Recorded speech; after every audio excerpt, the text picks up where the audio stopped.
If color could speak, what would it say? Hi, I'm Julianna and I'm working on my cumulative studio project at the University of Arts and Design. My project explores the history, symbolism, and material language of historic pigments and how those pigments can be translated into contemporary textile form through fabric design, quilting, and visual storytelling.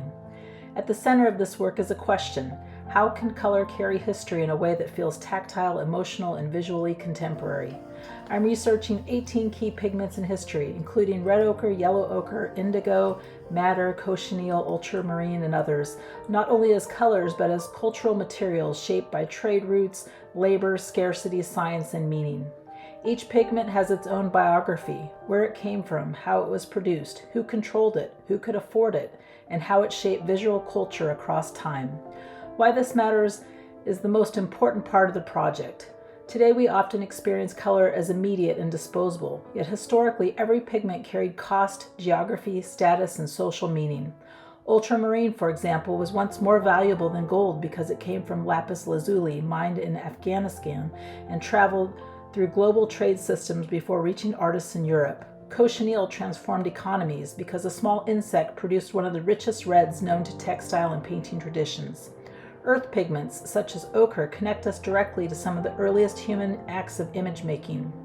By studying these pigments, I am trying to connect contemporary design with material memory so that color is understood not only visually, but historically, culturally, and emotionally.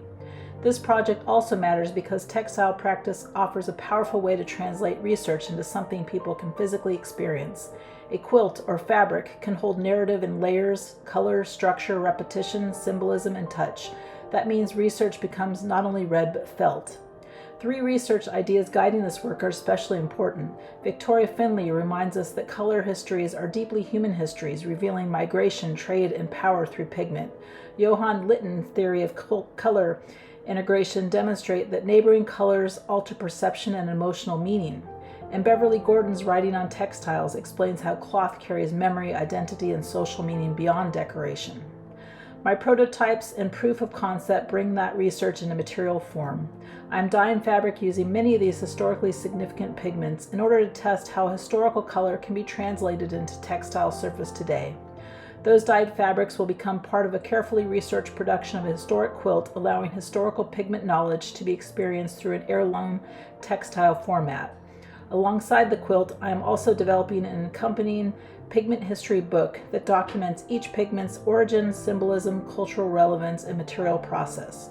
Together, the quilt and the book form the final delivery of the product, one object that can be experienced visually, tactily, and one that preserves the research in written narrative form. What excites me most is that this project brings together everything I value: research, design, material culture, and storytelling.